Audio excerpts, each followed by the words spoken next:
Dialogue میں آپ کو کہتے ہیں خوش آمدید، میں ہوں اقرا حارث۔ سیاسی انتشار، معاشی مشکلات، دہشت گردی کے بڑھتے واقعات کے ساتھ آج پاکستان کو اپنے مشرقی اور مغربی دونوں سرحدوں سے بھی خطرات کا سامنا ہے، لیکن یہ تمام خطرات بھی ہمارے سیاستدانوں کو متحد کرنے میں ناکام ہیں۔ آج بھی ہمارے سیاستدان ایک دوسرے کو گرانے اور نیچا دکھانے میں مصروف ہیں۔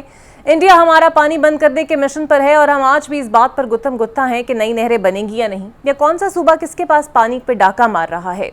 حکومت روز معاشی خوشخبریاں سناتی ہے اور بتاتی ہے کہ معیشت درست سمت میں چل پڑی ہے اور جلد ہی یہ اڑان بھر لے گی، لیکن ورلڈ بینک ہو یا IMF وہ الگ ہی منظرنامہ بتاتے ہیں۔ ورلڈ بینک کے مطابق رواں سال ملک میں غربت 42% سے بھی زائد ہے۔ IMF نے ہماری شرح نمو جو نہ ہونے کے برابر تھی مزید کم کر کے 2.7% کر دی ہے۔ اب یہ سمجھ نہیں آ رہا کہ عوام کس کی بات پر یقین کریں اور کس کو غلط کہیں۔ ہماری مسلسل ناکامیوں کی وجہ کیا ہے اور ہم ان ناکامیوں اور مسائل سے کیسے چھٹکارا حاصل کر سکتے ہیں، اس پر بات کرنے کے لیے آج میرے ساتھ موجود ہوں گے سینئر صحافی ہیں، تجزیہ کار ہیں، عوام کی بات کرتے ہیں، حسن نثار صاحب۔ بہت شکریہ حسن صاحب آپ کے وقت کا۔ سر، پہلگام واقعے کے بعد بھارت پر جنگی جنون سوار ہے، سنتاس معاہدہ معطل ہے، بھی جارحیت شروع ہو چکی ہے، پروپیگنڈا بھی ہے۔ سر، پاکستان کے اندر بھی شرپسندوں کو استعمال کیا جا رہا ہے، لیکن کیا وجہ ہے کہ ہم دنیا کو باور نہیں کرا پاتے کہ بھارت کے اصل عزائم ہے کیا پاکستان کے خلاف؟ کہاں ہماری کمزوری رہ گئی؟ نہیں، کہاں آپ کی کمزوری نہیں ہے، بنیادی بات تو یہ ہے، آپ کا وزیر خزانہ کہتا ہے کہ جی مہنگائی تو کم ہو گئی ہے لیکن اس کے ثمرات عوام تک نہیں پہنچ رہے۔ لا اینڈ آرڈر آپ کا کیا ہے؟ تھانے ہیں، بائی جی ہیں، فلانے ہیں، ٹمکانے ہیں، where is the law and order? Economy آپ کی کدھر ہے؟ تو ہم ہر جگہ ہی نا، دیکھو ایک بڑا مشہور شعر ہے، گرو تو ساتھ گرے شان شاہ سواری بھی، زوال آئے تو پورے کمال میں آئے۔ ہمارا ہر جگہ یہی حال ہے، لیکن آل سیڈ اینڈ ڈن ایک بات آپ ذہن میں رکھنا کہ ہمارا یہ جو سلسلہ چل رہا ہے اس میں سب سے زیادہ جو افسوسناک پہلو یہ ہے کہ ہم لوگوں کو نہ آپس میں اکٹھا رہنا آیا۔ کانگریس اگر اس زمانے میں وہ حرکت نہ کرتی تو شاید پارٹیشن کی نوبتی نہ آتی۔ ٹھیک ہے، تاریخ اٹھا کے دیکھ لو۔ اب ہمیں ساتھ رہنا بھی نہیں آیا اور علیحدہ علیحدہ ہونے کے باوجود ہمیں ساتھ رہنا نہیں آیا، نہ ہم اکٹھے رہ سکے نہ علیحدہ علیحدہ رہ سک رہے۔ سو ہندوستانیوں کو، گورنمنٹ کو، ہندوستانیوں کو نہیں، no not at all, I am sorry, میرے منہ سے غلط جملہ نکل گیا۔ ہندوستانی تو ایک عام آدمی ہے اور جنگوں میں سفر عام آدمی کرتا ہے۔ میں نے نہیں سنا سیکنڈ ورلڈ وار میں کسی ملک کا سربراہ مارا گیا ہو یا اس کا فلاں مارا گیا ہو، کچھ بھی نہیں۔ عام آدمی تباہ اور برباد ہوتا ہے اور ایلیٹ جو ہے وہ اپنے مزے کرتی رہتی ہے۔ سو یہ کو پہلی بار نہیں ہو رہا، ہماری ایک لمبی تاریخ ہے، 65 وار، اس سے بھی پہلے، تو یہ تو دیر از نتھنگ نیو۔ ہمارے ہاں جو بہت زیادہ ایک فیور ہو رہا ہے وہ بے تکا ہے، if you know the history تو there is nothing new about it. Sir, اور ہمارا ماضی میں ایک مسئلہ یہ بھی ہے کہ آج ہمارا پانی روکا جا رہا ہے، اس کا خطرہ ہمیں بہت پہلے سے تھا۔ پانی محفوظ کرنے کے ذرائع ہم نے بنائے نہیں، ڈیم بنائے نہیں، اور آج کی سیاسی قیادت نہروں پہ لڑتی ہے۔ آپ کے خیال میں ملک کو ڈیمز کی زیادہ ضرورت ہے یا نہروں کی؟ اور ہر ایشو کو ہم صوبائیت کی نظر سے کیوں دیکھتے ہیں؟ نہیں، آپ صرف صوبائیت کی بات نہ کرو، ہم تو ایک گلی میں اکٹھے نہیں ہیں بی بی۔ آپ بیٹا کبھی غور کرنا، جس کمیونٹی میں میں رہتا ہوں، it's a gated community, a small community, ایک اذان شروع ہوتی ہے 45 سیکنڈ 30 سیکنڈز کے اندر اندر دوسری، اس کے فوراً بعد تیسری۔ روحت حلال کمیٹیاں ہیں، وہ کسی بات پہ اتفاق ہے ہی نہیں، طبقاتی کشمکش ہے، نفرت ہے، آپ کے ہاں ذات برادری ہے، فرقہ بندی ہے، مطلب کدھر ہوں آپ اکٹھے، کہاں ہوں آپ؟ پہلے مجھے یہ بتاؤ، بیسک کوسچنز۔ اور دوسری طرف ٹریجڈی یہ ہوئی کہ وہاں آ گئے مہم جو قسم کے لوگ، دے آر فارچون ہنٹرز۔ یہ مودی صاحب جو ہیں، I respect all of them, یہ اور میری سمپتیز اپنے لوگوں کے ساتھ جتنی ہیں، وہاں مختلف مذاہب کے لوگ ہیں بھائی، اور ان کو اتنا شعور نہیں، اتنی سمجھ نہیں ہے کہ یہ دونوں ایٹمی طاقتیں ہیں، اس کا انجام تو یہ خطہ تو 100 سال نہیں سنبھل سکے گا۔ اللہ نہ کرے، اللہ نہ کرے ایسا ہو، لیکن گاڈ فوربڈ ایسا ہوتا ہے، تو یہ کس لیول کے لوگ ہیں؟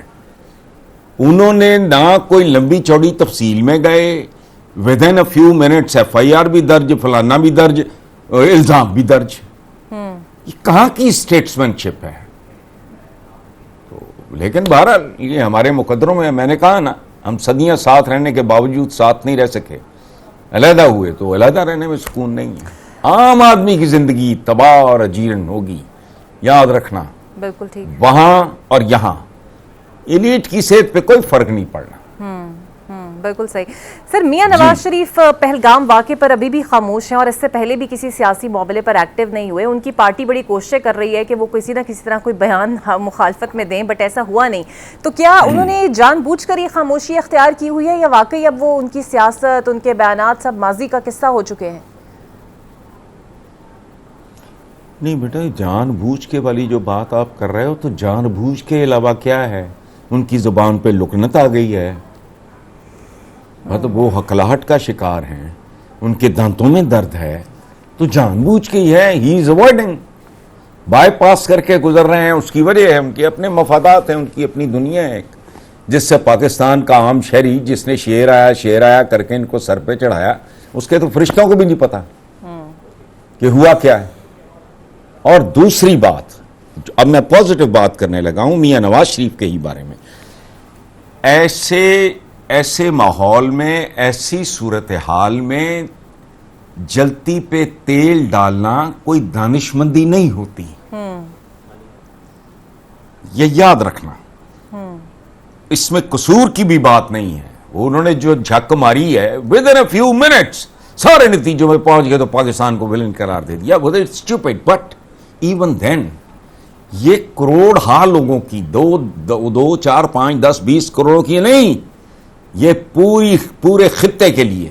اور رہ گیا وہ جو پانی بند کرنا، وہ نہیں کر سکتے، ان کا باپ بھی نہیں کر سکتا. وہ جو تاس کیا ہے، وہ معاہدہ وغیرہ ہے، اس کی یہ نہیں کر سکتا. ہاں، سندھ تاس معاہدہ جو ہے اس کے تحت وہ یہ نہیں کر سکتے. اور معطل ہوا ہے، منسوخ نہیں ہوا، ابھی وہ چل رہا ہے معاملہ. تو اس میں، اس خطے میں بددعایا ہوا خطہ ہے کہ وزڈم کی کمی ہے. عجیب و غریب طرح کے لوگ حکمران ہیں جن کے پلے ککھ نہیں. بجائے اس کے کہ ان کا فوکس ہو کہ ہم نے غربت سے، یا ترقی پذیر، پہلے کہتے تھے تھرڈ ورلڈ، یعنی تیسرے درجے کی دنیا. بعد میں ویسٹ نے، انہوں نے تو اللہ معاف کرے، بچہ تو حرامی نہیں ہوتا، لیکن انہوں نے معذور بچوں کو بھی اسپیشل چلڈرن کہنا شروع کر دیا. تو ہمیں انہوں نے اپ گریڈ کر کے ڈیولپنگ کنٹریز کہنا شروع کر دیا. تو ڈیولپنگ خاک ہے یہاں. اچھا، نقصان کس کا ہوگا؟ عام آدمی کا ہوگا، اس پورے خطے کا ہوگا. اور یہ نقصانات صرف ہندوستان اور پاکستان تک محدود نہیں رہیں گے، آگے تک جائیں گے. نسلیں تباہ ہو جائیں گی. ہاں، چونکہ نیوکلیئر پاور ہے تو پھر اس کا تو ایک ہی مطلب ہے. اور عددی برتری میں اگر کوئی اپنے آپ کو سمجھتا ہے کہ جی ہماری فوج اتنے گنا زیادہ ہے، تو وہاں کوئی نہیں یہ کھاتا. when it comes to an atom bomb. اور ایک بات اور یاد رکھنا آپ، کہ ہیروشیما ناگاساکی پہ جو 2 بامز استعمال ہوئے تھے، وہ کہنے کو یہ ایٹم بامز تھے وہ ایٹم بام ہی، لیکن وہ بچے تھے، ابھی بڑی پریلیمنری سٹیج پہ تھے. ایک کا نام تھا لٹل بوائے، ایک کا نام تھا فیٹ مین. مجھے ان بامز کے نام بھی یاد ہیں، لٹل بوائے اور فیٹ مین. تو وہ تو کچھ بھی نہیں تھے. بالکل. آج کل کا جو اللہ معافی سیدھی صورتحال ہے. اور اگر نواز شریف، مجھے نہیں پتا، نیتوں کا حال تو رب بھی بہتر جانتا ہے نا، مجھے نہیں پتا کسی مصلحت کے تحت خاموش ہیں، یا ان کا رویہ یہ ہے کہ یار اس جلتی پہ تیل نہ ڈالا جائے، اس کو اور زیادہ یہ کر دیں گے، وہ کر دیں گے، وہ بھی کہہ رہے ہیں، ہم بھی کہہ رہے ہیں. میں بالکل یہی ان کی مصلحت ہے، تو کیا کہا جا سکتا ہے. سر، عام آدمی کی بات ابھی آپ نے کی، مریم نواز صاحبہ کی کارکردگی آپ کیسے دیکھتے ہیں؟ ایک طرف کسان ان سے ناراض ہیں، دوسری طرف انہوں نے بلٹ ٹرین اور ایئر پنجاب منصوبے کی کل منظوری دے دی ہے. کتنی آپ کو اس منصوبے کے کامیابی کے امکانات نظر آتے ہیں، یا پھر یہ سفید ہاتھی بن جائیں گے منصوبے؟ یہ دیکھو بیٹا، ایک بات بنیادی ہے جو آپ کو سمجھ لینی چاہیے. مریم نواز کی صورتحال جو ہے، اس میں ڈیپتھ اور میچورٹی اور ویژن نہیں ہے. ایک تو اپنے خلاف نفرت میں اضافہ کر رہے ہیں. ان کو سمجھ نہیں ہے کہ اوور ایکسپوئر لوگوں کو بیزار کر دیتا ہے. روز تھوبڑے تصویریں چھاپو فلانا ٹمکانا. What nonsense. کام کرو گے کام بولے گا. ایک فارسی کا محاورہ ہے کہ عطار کو یعنی عطر فروش کو اپنے عطر کے تعارف کی ضرورت نہیں ہوتی. پھر انگریزی میں کہتے ہیں کہ ایکشنز جو ہیں they speak louder than the words. تو اتنے فرنٹس کھول لیے ہیں بالکل بچگانہ طریقے سے. وہ چاہ رہی ہیں کہ اپنی کھوئی ہوئی جو ان کی مقبولیت ہے وہ نہیں, وہ کھوئی ہوئی ساکھ اور مقبولیت وہ واپس نہیں آنی. وہ ڈیسپریشن میں اتنے فرنٹس کھول لیے ہیں جتنے فرنٹس ہٹلر نے کھولے تھے. ہٹلر اور نیپولین کے فیلئر کے پیچھے وہ دونوں کمال کے آدمی تھے. ہم جیسے ملکوں کی آزادی میں ہٹلر کا بہت بڑا کنٹریبیوشن ہے. وہ گریٹ برٹن سو کال جس پہ سورج طلوع نہیں ہوتا تھا, اس کا اتنا خون اس نے نچوڑ لیا کہ وہ ملکوں پہ اپنی گرفت نہیں رکھ سکا. اور خوش قسمتی سے ان لوگوں کو بہتر لیڈرشپ بھی مل گئی اور یہ آزاد ہو گئے. اس طرح نہیں ہوتا. She is opening too many fronts. یہ ہونا نہیں. Unachievable. دیکھو ایک بات میں آپ کو بتاتا ہوں کہ جو ایک اچھا مارکیٹنگ کا ہیڈ ہوتا ہے کسی بڑی کمپنی کا, اچھا اس سال اگر کمپنی نے 1 ارب کا بزنس کیا ہے, وہ اگلے سال اس کو 3 ارب یا 2 ارب کا نہیں ٹارگٹ دے گا. وہ کلیپس کر جائے گا سارا کچھ. ان اچیویبل ٹارگٹس نہیں رکھنے چاہیے. لیکن مصیبت یہ ہے کہ خود تو یہ جیسے ہیں نیم خواندہ سے لوگ ہیں, ان کے ارد گرد بھی سوائے چاپلوسوں کے, درباریوں کے, اور یہ ہر جگہ ہی ہے اس ملک میں. آل دا پولیٹیکل پارٹیز مائنس میرا خیال ہے جماعت اسلامی, جو میرٹ پہ چہرے بھی تبدیل ہوتے ہیں, ان کے صدر بدر یا امیر جو بھی ہیں وہ تبدیل ہوتے رہتے. باقی کون ہے یہ موروثیت ہے ساری. یہ کنگ شپ کی ایک انتہائی گھٹیا شکل ہے. تو ان کو تو کوئی درباری اٹھ کے یہ بھی نہیں کہہ سکتا کہ بی بی یہ جو میں باتیں کر رہا ہوں یہ کوئی ہوائی باتیں نہیں ہیں اور نہ کوئی بڑی مشکل باتیں ہیں, یہ سادہ باتیں ہیں. پاکستان جس فیز سے گزر رہا ہے, جس طرح کی پولرائزیشن ہے, اس میں آپ 2-4 وہ اپنے پروجیکٹس اور ان پہ فوکس کرو. پورا ایک چیز کافی ہے کسی بھی لیڈر کو زندہ رکھنے کے لیے. شیر شاہ سوری کی زندگی جیسی زندگی کم لوگوں نے گزاری ہوگی, لیکن آج بھی اس کی گرینڈ ٹرنک روڈ, جرنیلی سڑک, شیر شاہ سوری کا سب سے بڑا حوالہ اور پہچان وہ ہے. تو یہ اتنے فرنٹ کھولے جا رہے ہیں, باقی اللہ سر تو جہاں برکت ڈالے, لیکن وہ ہونا نہیں. یہ فرنٹ کھول رہی ہیں روز روز. حکومت, وفاقی حکومت کہتی ہے مہنگائی کم ہو رہی ہے, ترقی کی رفتار بڑھ رہی ہے. کل محسن نقوی صاحب نے کہا کہ بھارت کو ہماری معاشی ترقی ہضم نہیں ہو رہی, حالانکہ ورلڈ بینک یہ کہتا ہے کہ پاکستان میں غربت کی شرح 42.4% ہو گئی ہے. IMF کہتا ہے کہ 19 لاکھ افراد غربت کا شکار ہو گئے ہیں. کس کو درست مانے سر, عالمی اداروں کو یا ہمارے وزراء کو جو مبارکبادیں بھی دیتے ہیں؟ اور خدا کا خوف کریں, یہ تو بیچارے کسی کھاتے میں نہیں ہے. جو حالات ہیں وہ سب کے سامنے, اس پہ تو بات ہی نہ کرو. پاکستان دیکھو, بھٹو وہ دا پولیٹیکل جینیس, وہ پڑھا لکھا آدمی تھا, اس کے خون میں تھی پالیٹکس, یہ وہ سارا کچھ چھوڑو اس کو, اعلیٰ تعلیم یافتہ سب کچھ. وہی اس کے روٹی کپڑے مکان کو تو میری عمر کھا گیا. وہ بتاؤ مجھے, آپ کی پیدائش سے پہلے کی بات ہے. I don't know how old you are, but I am sure. کس زمانے میں آیا تھا بھٹو؟ 70s. اس سے بھی پہلے پیپلز پارٹی. نعرہ کیا تھا؟ روٹی کپڑا مکان. کدھر گیا؟ اس ملک میں روٹی ہاتھ سے نکل گئی ہے, مکان ایک خواب بن چکا ہے. یار کو خدا کا خوف کرو, جھوٹے لوگ ہیں. اور بات سنیں ایک اور بات, یہ بھوک ننگ ہے پرانی. ایوب خان کے زمانے میں حبیب جالب جیسا شاعر پورے ملک میں جلسوں میں گاتا ہوتا تھا, 20 روپے من آٹا, اس پر بھی ہے سناٹا. صدر ایوب زندہ باد کہنا چاہتا تھا, وہ مرد آباد تنزیہ زندہ باد کہتا تھا. اب مجھے بتاؤ, 20 روپے من تھا, ہوں پتہ نہیں نان یا روٹی 20 روپے دی ملتی ایک.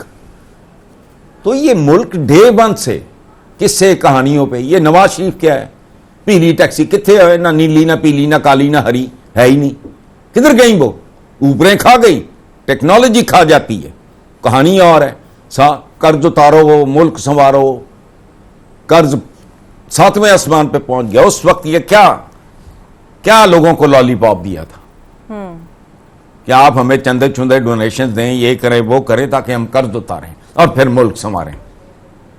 یہ اب جا کے چنگے میں 2-2.5 سال جتنی بھی تھی پی ٹی آئی کی حکومت, میں نے تو 1.5 سال کے بعد 1.25 سال کے بعد ہی ان کے خلاف بھی محاذ کھول دیا. تو کیا ہے یہ ساری بربادی ان 2 پارٹیوں کی ہے. اب لوگوں کو سمجھ نہ آئے, شعور نہ ہو تو ٹھیک ہے, موج کرو. ہاں سر, ایک آخری سوال. حکومت یہ دعویٰ کرتی ہے کہ پی ٹی آئی اس وقت کمزور دھڑوں میں بٹی ہوئی ہے, اس کی کوئی سیاسی وقت نہیں ہے. حکومت کی سوچ درست ہے یا وہ پی ٹی آئی کو کچھ زیادہ ہی ہلکا لے رہی ہے؟ پاکستان میں یاد رکھنا, مسلم لیگ نام تھا صرف ایک آدمی کا, اس کا نام تھا محمد علی جناح.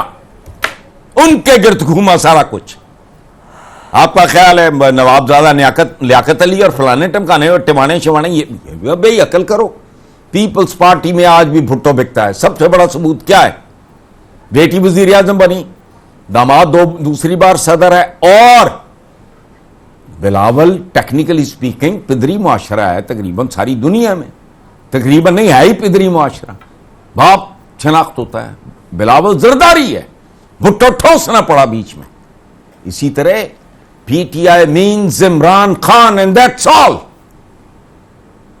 کسی کی کوئی اوقات نہیں. یہ اتنے جو گروپس بن رہے ہیں, ہمارا ٹائپ ہے, ٹیمپرامنٹ ہے, یہ وہ, کل اگر عمران باہر رہ جاتا تو کیڑے گروپ, کیڑے بندے. یہ لوگوں کو بیوقوف بنانے کی کوشش کر رہے ہیں. خود ان کو بھی اندر سے پتا ہے. میں جانتا ہوں یہ بہت عیار اور مکار لوگ ہیں. یہ اپنی ذات کے لیے بڑے سیانے ہیں. کوئی پولیٹیشین بتاؤ جس نے جب پولیٹیکل کیریئر کا آغاز کیا اور آج اس سے وہ ہزاروں نہیں, لاکھوں نہیں, کروڑوں گنا آگے جا چکا ہے. ان کو تو کبھی گھاٹا ہوا ہی نہیں. یہ تو بڑے سیانے ہیں. گھر کو یہ لوگوں کو ڈیمورلائز کرنے کے لیے یا بھی بونگیاں مار رہے ہیں, پتہ ان کو بھی ہے. نواز لیگ, نون لیگ, یہ وہ سارا بیڑا غرق ہو گیا. کیوں؟ نواز شریف لوگوں کے دلوں سے اتر گیا, نظروں سے گر گیا, ختم ہو گئی کہانی. آپ کو بھی پتا ہے, مجھے بھی پتا ہے. بالکل صحیح. بہت شکریہ آپ کا حسن نثار صاحب. عوام کی بات کرتے ہیں اور عوام کی بات کرتے ہیں. دیکھتے ہیں عوام اس پر کیا سوچتی ہے اور کیسے ریاکٹ کرے گی. ایک بریک لے لیتے ہیں جناب, بریک کے بعد آپ سے ملتے ہیں. Welcome back. پہلگام واقعے کے بعد انڈیا کی ہٹ دھرمی اور جنگی جنون پر حکومت وقت کی طرف سے مؤثر اور منہ توڑ جواب دینے کا سلسلہ جاری ہے. حکومت نے عالمی دنیا سے اس واقعے کی غیر جانبدارانہ تحقیقات کا مطالبہ کیا ہے اور ہر طرح کے تعاون پر آمادگی ظاہر کی ہے, لیکن بھارت اپنی ہٹ دھرمی پر برقرار ہے. بہت سے وفاقی وزراء 2 روز سے اس خدشے کا اظہار کر رہے تھے کہ بھارت دہشت گردوں کو مسلح کر رہا ہے تاکہ وہ پاکستان میں دہشت گردی پھیلا سکیں. وزراء کا یہ خدشہ درست ثابت ہوا کیونکہ کل رات وزیرستان میں خوارج کے ایک بہت بڑے گروہ نے پاکستان گھسنے کی کوشش کی, جن کا مقصد بیرونی آقاؤں کی ایما پر پاکستان میں دہشت گردانہ کارروائیاں کرنا تھا. لیکن مسلح افواج نے ان کی اس کوشش کو ناکام بنایا اور اس جھڑپ میں 54 کے قریب خوارج کو ہلاک کیا گیا. سرحدوں سے ہر گزرتے دن کے ساتھ خطرات بڑھ رہے ہیں. اس کے ساتھ ملک کے اندر جاری سیاسی رساکشی کی وجہ سے بھی مسائل اور غمگیر ہوتے جا رہے ہیں.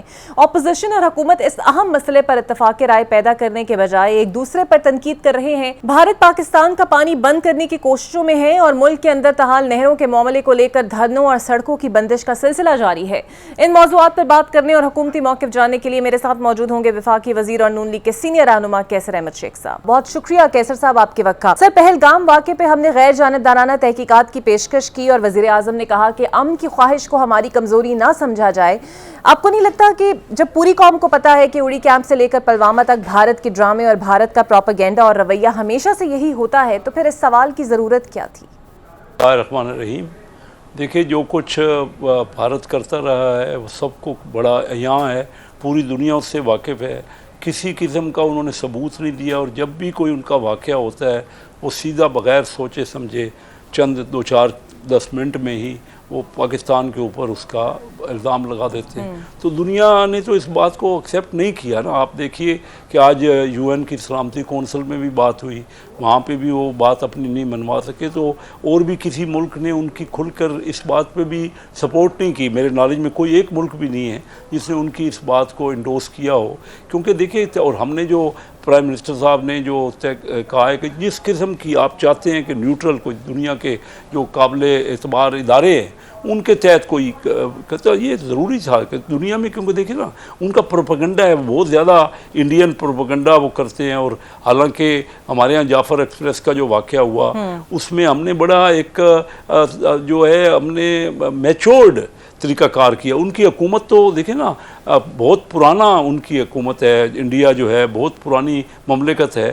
ہماری تو کمپیریٹیولی ایک ابھی 78 سال ہونے کو ہے، نئی حکومت ہے، لیکن اس کے باوجود ہمارا اسٹیٹ جو کرافٹ ہے وہ میچورڈ انہوں نے مظاہرہ ہم نے کیا ہے. ہم نے پہلے دن سے اس طرح کے الزام نہیں کیے، وہ تو صرف ہر جگہ سیاست میں اپنے الزام تراشی اور جس طرح کی وہ سیاست کر رہے ہیں، ان کے اپنی جو سیاست ہے جو ہندوتوا کی سیاست ہے، تو وہ سارے کا سارا معاملہ ہی وہ پریجوڈس کر رہے ہیں اور خواہ مخواہ کا اشتعال دلا رہے ہیں. تو اس میں ان کو ہم نے بڑا کلیئر کر دیا ہے کہ پاکستان اپنا موقف پہ قائم ہے. کسی قسم کی آپ نے انکوائری کروانی ہے تو ہم وہ بھی تیار ہیں، اس پہ بھی کروا لیں. جعفر ایکسپریس پہ بھی ہم کروائیں گے، ہم چاہیں گے کہ اس پہ بھی ہونی چاہیے، تاکہ ایک بات سیدھی کلیئر ہو نا کہ کون کس چیز میں انوالو ہے. صرف الزام لگانے سے تو کوئی مسئلے حل نہیں ہوتے نا. اور پھر یہ بھی بڑا واضح کر دیا گیا ہے کہ ہم امن چاہتے ہیں، لیکن یہ نہیں چاہتے کہ ہم کوئی کمزور ہے. ہم بالکل ٹوٹلی اسی طرح ریٹیلیٹ کریں گے، جس طرح کا کوئی بھی ایگریشن ہوگا ہم اس کا جواب خاطر خواہ دیں گے، اینٹ کا جواب پتھر سے دیں گے. بالکل صحیح. اچھا سر، کل بھارت نے آبی جارحیت شروع کی، جہلم میں پانی کا ریلا چھوڑا گیا اور بھارت ابھی تک کچھ غیر معمولی اقدامات کر رہا ہے. اگر کچھ حد سے بڑھ کر ہوتا ہے اور اس سے بڑھ کر کوئی قدم اٹھایا جاتا ہے تو کیا ہماری حکومت تیار ہے؟ کچھ سوچ وچار اس حوالے سے کر رکھی ہے؟ دیکھیے ہماری سوچ بچار تو پہلے دن سے ہماری جو ڈیفنس فورسز ہیں وہ تو ان کا کام ہی یہی ہے نا. وہ تو اور ہماری حکومت کا بھی یہی کام ہے کہ ہم اس پہ جو ڈیفنس منسٹر ہیں اور ہمارے ریلیونٹ وزارتیں ہیں تو وہ تو سوچ بچار کنٹینیوس پروسیس ہے، جاری رہتی ہے.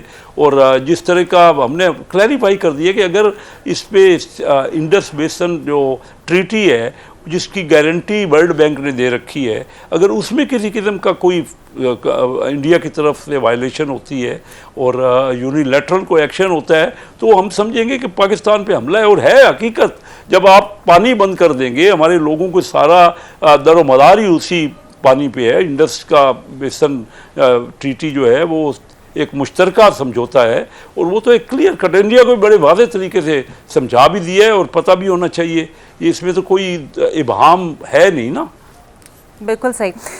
سر، طلال چودھری، محسن نقوی صاحب، رانا ثناء اللہ سب ایک ہی بات کہہ رہے ہیں کہ نان سٹیٹ ایکٹرز جو ہیں وہ کچھ نہ کچھ ایسے بھارت کوئی پلاننگ کر رہا ہے کہ اسے پاکستان کے خلاف استعمال کرے. تو آپ کے پاس اس حوالے سے کچھ معلومات ہیں؟ کوئی خاص بریفنگ اس حوالے سے دی گئی ہے؟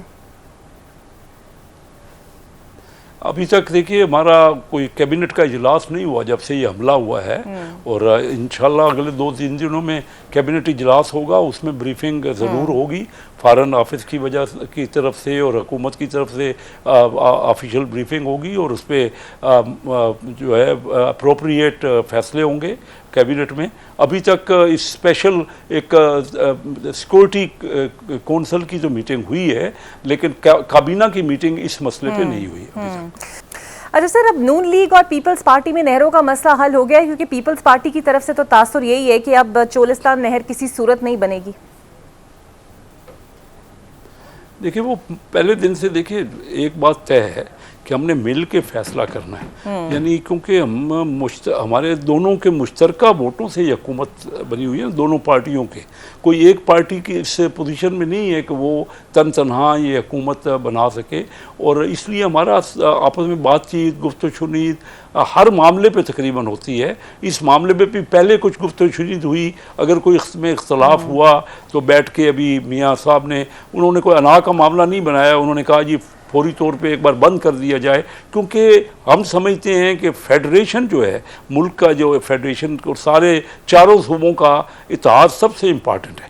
اور اس میں اگر کوئی کسی قسم کی غلط فہمی ہے تو وہ بیٹھ کے حل ہونی چاہیے اور دور ہونی چاہیے. CCI کا اجلاس کنوین کر لیا گیا ہے اور یہ جلد شاید 2 مئی کو وہ اجلاس ہونے والا ہے، اور اس میں اور چیزیں بھی سامنے کھل کے